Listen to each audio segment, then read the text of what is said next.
We build these friendships that feel like they're going to last forever. They're our people, our support system. But what happens when that just shatters? Today, we're going to get into the very real, very specific pain that comes when a best friendship just ends. I mean, have you? It's a different kind of hurt, isn't it? One day you're talking about everything, and the next day, nothing. Just silence. And you're left just spinning, right? Racking your brain, wondering what on earth you could have possibly done wrong. That feeling, that confusion, and that hurt is exactly what we're going to unpack today. All right, so let's start at the beginning. That incredible moment when you find your person. You click, and you really truly think, okay, this is it. Nothing is ever going to break us apart. Inseparable, that's the word, right? That's the weight, right? That's that peak, that high point of a friendship.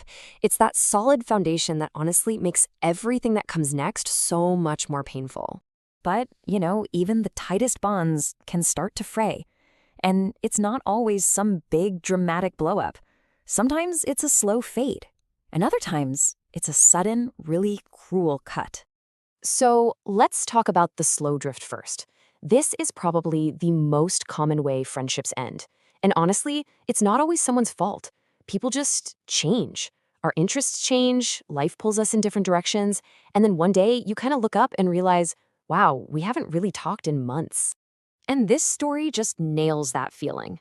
A simple difference, right? Liking sports or not liking sports, but it can create this huge gap. It starts with missing one hangout, then another. And pretty soon, you feel like you're on the outside looking in. It's a really quiet, lonely kind of heartbreak. But then there's this. This isn't a slow drift. This is like being shoved out of the group. It's that awful feeling of being deliberately and a lot of times cruelly isolated by the exact people you thought you could trust the most. Wow. This is just brutal. To have something totally out of your control, like getting head lice, something that can happen to anyone, used against you like a weapon, it's just such a deep betrayal. It turns your friend group, your safe space, into the place you dread going. And that brings us right back to our central story. Because whether it's that slow drift or a sudden push, it all usually leads to some kind of breaking point. Or in this case, just complete and total silence. Can you just imagine the anxiety building here? Over 3 weeks. It starts with a simple, hey, how are you? Then a week goes by. Nothing. Now you're starting to get worried. By week 2, you're messaging every day, getting more and more desperate. Each one of those unanswered messages is just another little stab, confirming that something is seriously wrong. So after 3 weeks of being ignored, you finally make the call. You're probably expecting some huge, dramatic reason, right? Something understandable, at least. But what this person got, it was something else entirely. Something that just makes no sense. Okay, just look at this. The gap between what anyone would reasonably expect and what actually happened is just staggering. You're hoping for an explanation, and you get accused of being a bad friend. You want to fix things, and you get blamed for not commenting on her Instagram photos. Seriously, it's such a clear attempt to flip the script and make you the bad guy. And there it is, the final blow, the words that just end it all.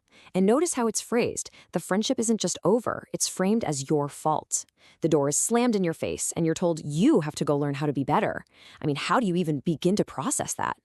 So this is where the real work starts, the aftermath.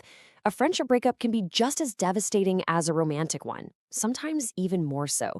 It's all about trying to navigate that grief and that loneliness and just trying to make sense of what in the world just happened. This just captures that immediate devastation perfectly. It's that raw, overwhelming sadness when you realize something you truly cherished is just gone.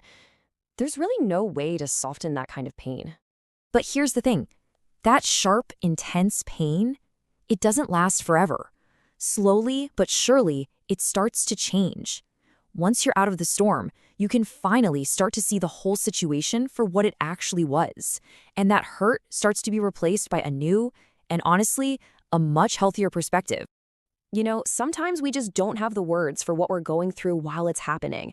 And realizing you are in a toxic friendship, it's not about pointing fingers. It's about recognizing a pattern. Think back to that confrontation. Being blamed for not liking enough Instagram posts, that's a huge red flag. It shows the friendship wasn't based on real connection. It was based on performing loyalty. So once you've started to heal and you see those patterns, the next step is all about moving forward. It's about finding the people who build you up, not the ones who tear you down. And this right here, this is the big light bulb moment. This person's happiness wasn't actually tied to that friend. In fact, getting away from that toxicity is what allowed them to actually be happy.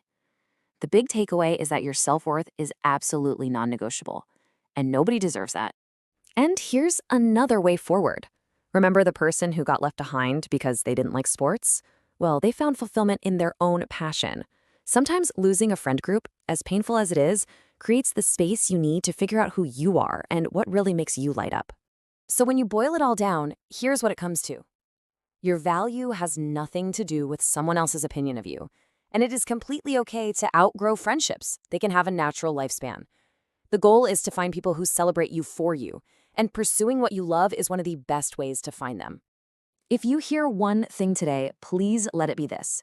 The pain of being ghosted or pushed out by a friend, it can feel so isolating, but you are not alone in this. Not even close.